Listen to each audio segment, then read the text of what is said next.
Mua personalisht nga portierët e Panjohur më ka pëlqyer shumë Orlando Hill, portieri i Paraguajit, sepse është portier që nisi 13 vjeç të bëhej portier, ishte futbollist sulmues.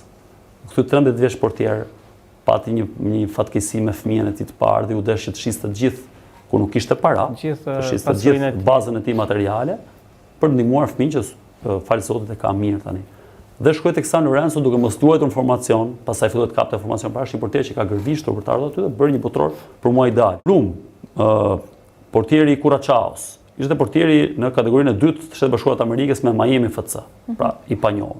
Milan, që pam që në vërtet Norvegjia doli me merit ndaj Brazilit. Por që edhe dora e tij ishte nga arsyet ishte në pritjet e Niland, se nëse nuk do ishin ato pritje fantastike që e bëri Norvegjia do psonte golat shumë më herët. Niland është këtë sezon e fundit ka qenë portieri i dytë tek Sevilla, portieri i parë. Pra luante Vlachodimos, Niland ishte portieri i dytë. Këtë vit humbi vendin. Panjohur thonjë se disa janë të njohur. Kjo është e bukur. Kemi patur një botror, portieri i Iranit bëri ndeshje shumë mirë me Belgjikën, portieri i Egjiptit bëri ndeshje fantastike me Argjentinën. Dhe më pëlqen kjo pjesë, kemi patur deri tani botrorin e portierëve në thonjza të panjohur.